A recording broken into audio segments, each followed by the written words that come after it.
1859 সালে কৃষক বিদ্রোহ বা নীল চাষের বিরুদ্ধে বাংলার কৃষকগণ যখন শুরু করলো তাদের এই আন্দোলন, বাংলার কৃষকরাই প্রথম তাদের বিরুদ্ধে যে ষড়যন্ত্র হয়েছিল তার বিরুদ্ধে রুখে দাঁড়িয়েছিল। এমনভাবেই আমাদের দেশের বিভিন্ন শিল্পগুলোকে সময়ে সময়ে ধ্বংস করার চেষ্টা করা হয়েছে।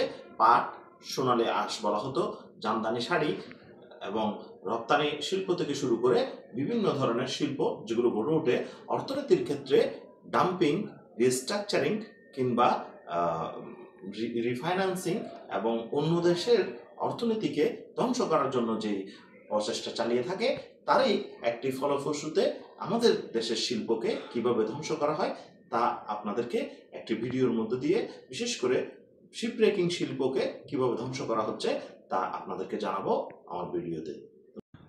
আসসালামু আলাইকুম প্রিয় ভিউয়ার্স, আপনাদেরকে আজকে দেখাচ্ছি চট্টগ্রামের সীতাকুণ্ডের যে শিপ ব্রেকিং রয়েছে সেই শিপ ব্রেকিং এর একেবারে শেষ প্রান্ত অর্থাৎ কুমিরা আকিলপুরের পাশ থেকে আপনাদেরকে ভিডিওটা দেখানোর চেষ্টা করছি।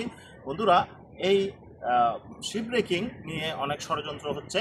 একটি শিল্পকে আমাদের দেশে যেমন তাঁত বস্ত্র, আমাদের তাঁত এবং আমাদের বিভিন্ন শিল্পকে যেভাবে ধ্বংস করা হয়েছে, একসময় সারা এশিয়ার সর্ববৃহৎ স্টিল মিল ছিল আমাদের চট্টগ্রামে, সেই শিল্পকেও বিভিন্ন চক্রান্তর মধ্য দিয়ে ধ্বংস করা হয়েছে। একইভাবে এই লক্ষ লক্ষ কর্মসংস্থানের জায়গা যেখানে এই শিপগুলোতে হয়ে থাকে, সমস্ত ধরনের কাঁচামাল, লৌহজাতীয় কাঁচামালগুলো এই পুরাতন জাহাজগুলোকে ভাঙার মধ্য দিয়ে পেয়ে থাকে। সেই শিল্পটিকে খুব সূক্ষ্মভাবে বিভিন্ন দেশগুলো, আন্তর্জাতিক এবং দেশীয় অনেকের মিলজোশে এই শিল্পকে নষ্ট করার চেষ্টা করা হচ্ছে।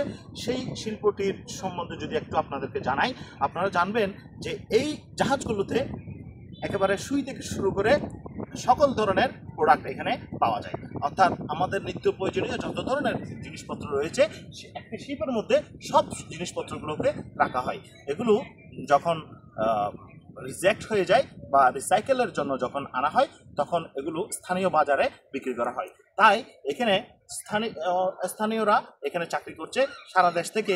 এখানে বিভিন্ন পর্যায়ের প্রশাসনিকভাবে অনেক ধরনের কাজের ব্যবস্থা রয়েছে, তেমন এখান থেকে অনেক ধরনের কাঁচামাল বের হয়ে থাকে। এখানে প্রত্যক্ষ এবং পরোক্ষভাবে 50 থেকে 5 লক্ষ পরিবারের আত্মকর্মসংস্থান বা রিজিকের ব্যবস্থা হয়ে থাকে। কিন্তু এই শিল্পটিকে খুব সূক্ষ্মভাবে ধ্বংস করার যে চেষ্টা, সেটাকে আমি মনে করি বাইরের দেশগুলো যেমন ইন্ডিয়া কিংবা সিঙ্গাপুর কিংবা আরও বিভিন্ন দেশ, শ্রীলঙ্কাতেও এই জাহাজ ভাঙাকে রিসাইকেলিং করে বিভিন্ন প্রকার করে এখানে কাজের কর্মসংস্থান, এবং যাতে করে একটি সংস্থা বা একটি ইনস্টিটিউট যাতে ক্ষতির সম্মুখীন না হয়, সেখান থেকে কিভাবে আমরা আরও বেশি লাভবান হতে পারি সেটিকে মাথায় রেখে আমি মনে করি কর্তৃপক্ষ যেন একটি সুন্দর পদক্ষেপ নেয়। জাহাজ ভাঙাকে বন্ধ করে নয়, বরঞ্চ এটিকে নিরাপদ রেখে আরও সুন্দর করে এখানে শিপ ব্রেকিং শিপগুলোকে বাইরের দেশ থেকে এনে এখানে আরও আত্মকর্মসংস্থান, এখান থেকে লাভবান হওয়ার এবং দেশের অর্থনীতিতে একটি শিল্প যাতে বন্ধ হয়ে না যায়, সেজন্যই এই প্রয়াস। আপনাদের কাছে আমার এই কথা তুলে ধরা। ধন্যবাদ সবাইকে, ভালো লাগলে শেয়ার করবেন।